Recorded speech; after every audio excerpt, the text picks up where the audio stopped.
Future को safe रखने के लिए इंपॉर्टेंट पिलर्स में से एक होता है इन्वेस्टमेंट। इन्वेस्टमेंट हमें बेहतर रेट पर अपने फंड को बढ़ाने में हेल्प करता है। अगर आप भी इन्वेस्ट करके पैसा कमाना चाहते हैं तो सबसे पहले आपको शेयर खरीदने के नियमों का पता होना चाहिए। जैसे कि आप जानते हैं कि शेयर मार्केट वो जगह है जहां शेयर खरीदे और बेचे जाते हैं। शेयर मार्केट आपको equity, bond, mutual fund, derivative में ट्रेडिंग करने के लिए एक प्लेटफॉर्म देता है। किसी भी नए या फिर अनुभवी निवेशक को निवेश करने के लिए पता होना चाहिए कि शेयर खरीदने के लिए क्या करना होता है, किस कंपनी का शेयर खरीदा और बेचा जाए और इनके रूल्स क्या क्या होते हैं। अगर आपको भी अपनी शेयर मार्केट जर्नी शुरू करनी है तो आज ही नीचे दिए गए लिंक से डाउनलोड करें एंजल ब्रोकिंग ऐप और इसमें इस्तेमाल करें दिए गए रेफरल कोड का, जिसमें आप हर तरह की ट्रेडिंग बड़े ही आराम से कर पाएंगे। तो चलिए शुरू करते हैं आज का वीडियो। नमस्कार, मैं हूं चेतना शर्मा आपके साथ। क्या आप सोच रहे हैं कि शेयर मार्केट कैसे सीखें? तो स्टार्ट करें कुछ रूल्स के साथ और धीरे धीरे शेयर मार्केट में इन्वेस्ट करने की प्लानिंग बनाएं। सबसे पहले आपको ये जानना होगा कि शेयर खरीदते समय आपको किन किन बातों का ध्यान रखना है। आज इस वीडियो में हम आपको कुछ ऐसे ही टिप्स बताएंगे जो एक इन्वेस्टर्स के लिए इन्वेस्ट करने से पहले दिमाग में रखना बहुत ज़रूरी है। अपने फाइनेंशियल गोल्स को आप ध्यान में रखें, ओरिजिनलिटी और टेक्निकली एनालिसिस करें, सही प्राइसेस पर शेयर खरीदें और समय समय पर इन्वेस्ट करें, और हाँ, सेबी के रूल्स को ज़रूर फॉलो करें। चलिए अब इन सब पर एक एक करके चर्चा करते हैं। शेयर खरीदने के नियम में सबसे पहला नियम और टिप्स है कि शेयर खरीदने से पहले हमें अपने उद्देश्यों को ध्यान में रखना चाहिए। इसका मतलब ये है कि सबसे पहले ये सुनिश्चित करें कि आपको लॉन्ग टर्म निवेश करना है या फिर शॉर्ट टर्म इन्वेस्टमेंट करना है। Short term trader intraday trading या स्विंग ट्रेडिंग को चुनते हैं, वहीं लॉन्ग टर्म के लिए निवेशक डिलीवरी ट्रेडिंग या पोजिशनल ट्रेडिंग को चुनते हैं। यदि आप शॉर्ट टर्म यानी कम अवधि में रिटर्न प्राप्त करना चाहते हैं तो आप निवेश के अन्य साधनों पर विचार कर सकते हैं। हालांकि अगर आपके पास लॉन्ग टर्म इन्वेस्टमेंट का प्लान है तो इक्विटी में इन्वेस्ट करने से आपको बेहतरीन रिटर्न मिल सकता है। लॉन्ग टर्म में इन्वेस्टर्स एक कंपनी के शेयर खरीदते हैं जब ये सस्ता होता है, और जब उन्हें लगता है कि स्टॉक की कीमत बढ़ गई है तो वे शेयर्स को ज़्यादा प्राइसेस पर बेचना शुरू कर देते हैं। इस तरह की ट्रेडिंग में रिस्क कम होता है और इसके ऑपोजिट शॉर्ट टर्म ट्रेड में इंट्राडे ट्रेड होता है। इसमें अगर सही स्टॉक की पहचान हो जाए तो शेयर बाजार में डेली बेसिस पर पैसा लगाकर बेनिफिट कमाया जा सकता है, लेकिन ध्यान रहे इसमें रिस्क भी बहुत ज़्यादा होता है। इसीलिए स्टॉक मार्केट को short term money breaking tool के रूप में सोचने के बजाय इसे लॉन्ग टर्म इन्वेस्टमेंट ऑप्शन के रूप में देखें। लॉन्ग टर्म रिटर्न को ध्यान में रखकर शेयर खरीदें, क्योंकि शेयर बाजार में लॉन्ग टर्म इन्वेस्टमेंट से मिलने वाला रिटर्न दूसरे इन्वेस्टमेंट सेगमेंट की तुलना में बेस्ट होता है। चलिए दूसरे नियम की बात करते हैं। ये भी शेयर खरीदने के नियम में से एक बहुत ही इंपॉर्टेंट नियम है। स्टॉक मार्केट में अंधाधुंध शेयर खरीदना बिना सही रिसर्च या एनालिसिस के अपने पैर पर कुल्हाड़ी मारने जैसा है। इससे पहले कि आप शेयर मार्केट में निवेश करें, आपको ये समझने की कोशिश करनी चाहिए कि शेयर बाजार काम कैसे करता है। किसी विशेष कंपनी के शेयर खरीदते समय कंपनी के लास्ट परफॉर्मेंस के साथ साथ फ्यूचर की संभावनाओं पर भी रिसर्च करना बहुत ज़रूरी है।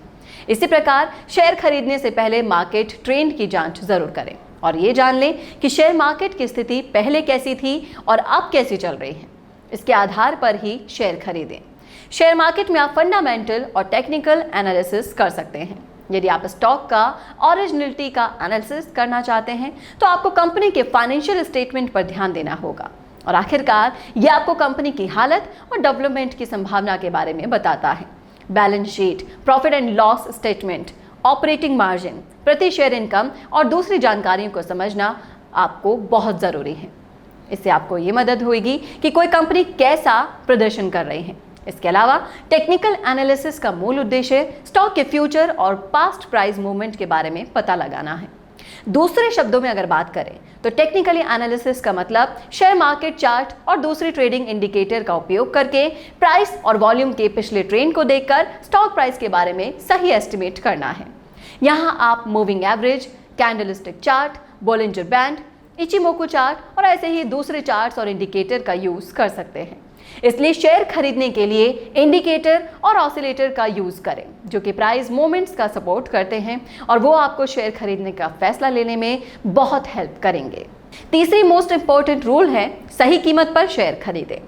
उस कीमत पर स्टॉक खरीदना बहुत जरूरी है जो आप देने में सक्षम हो सकता है कि आप ऐसे शेयर को ढूंढ रहे हो जो बहुत फेमस है, जिसे दूसरे लोग भी खरीद रहे हैं, लेकिन इसके लिए आपको ये भी देखना होगा कि अपने बजट के अकॉर्डिंग शेयर खरीदा जाए और वो आपको बेहतर रिटर्न दे सके।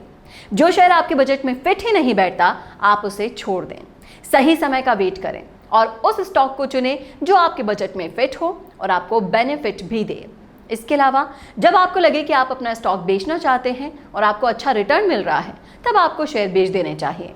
शेयर की कीमत को कुछ और बढ़ाने के लिए इंतजार करना फायदेमंद हो सकता है, लेकिन ध्यान रहे कि अगर इसका प्राइस नीचे जाता है तो आपको नुकसान भी हो सकता है। इसलिए शेयर हमेशा सही समय पर खरीदें और सही समय आने पर बेच दें। इसका फोर्थ रूल है टाइम पर निवेश करें, यानी कि शेयर बाजार में स्टॉक की कीमत में रोज उतार चढ़ाव होता है। अगर आपने एक ही दिन में पूरा पैसा इन्वेस्ट कर दिया तो आपके द्वारा बाय प्राइस का एवरेज पैसा भी नहीं बन पाएगा। अगर आप धीरे धीरे शेयर्स की खरीदारी करेंगे तो आप किसी कंपनी के शेयरों को अलग अलग प्राइसेस पर खरीद सकेंगे। इसमें मुनाफा होने की संभावना भी बहुत ज़्यादा है। अगर आप चाहें तो इसके लिए सिस्टमेटिक इन्वेस्टमेंट प्लान यानी कि सिप का रास्ता चुन सकते हैं, जिसमें आपको एक फिक्स्ड इंटरवल पर इन्वेस्ट करना होता है। इस प्रकार के इन्वेस्टमेंट में रिस्क भी बहुत कम होता है और आपको रिटर्न भी अच्छा मिलता है। इसका फिफ्थ रूल है सेबी के नियमों का पालन करना। शेयर मार्केट की रेगुलेटरी बॉडी ने 1 सितंबर 2020 से शेयर खरीदने और बेचने के नियमों में भारी बदलाव किए हैं। एक तरफ जहां इन नियमों के कारण निवेशकों की सुरक्षा बढ़ गई है, वहीं दूसरी ओर शेयर खरीदना मुश्किल भी हो गया है। जैसा कि आपको पता है कि कार्बी ऑनलाइन ने निवेशकों के पैसों के साथ घोटाला किया था। उसके बाद सेबी ने नियम बनाने के लिए बहुत कड़े कदम उठाए थे। ऐसे में अगर आप शेयर खरीदना चाहते हैं तो आपको शेयर खरीदने के रूल्स पता होने चाहिए। आपको पता है कि निवेशक अपने ब्रोकर से पावर ऑफ अटॉर्नी लेते थे। यहाँ ब्रोकर उनके शेयर के साथ मनमानी करते थे और निवेशकों के बिना सहमति के शेयर्स को इस्तेमाल भी किया करते थे।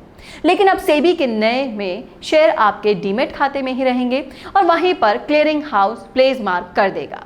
इस तरह ब्रोकर के अकाउंट में आपके शेयर नहीं जाएंगे।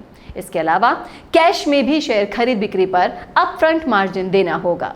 क्लाइंट से मार्जिन नहीं लेने पर ब्रोकर्स पर पेनल्टी लगेगी, यानी कि 1 लाख से ज्यादा के शॉर्टफॉल पर 1% पेनल्टी लगेगी और मार्जिन प्लेस रीप्लेस का सिस्टम भी लागू हुआ है। तो ये थी वो सारी इंपॉर्टेंट इंफॉर्मेशंस जो आपके लिए जानना बेहद जरूरी है। कैसे लगी आपको कमेंट करके जरूर बताइएगा कमेंट बॉक्स में। और अगर आपको भी शेयर मार्केट जर्नी शुरू करनी है तो सोच क्या रहे हैं, आज ही नीचे दिए गए लिंक से डाउनलोड करें एंजल ब्रोकिंग ऐप और इसमें इस्तेमाल करें दिए गए रेफरल कोड का, जिसमें आप हर तरह की ट्रेडिंग बड़े ही आसानी से कर पाएंगे।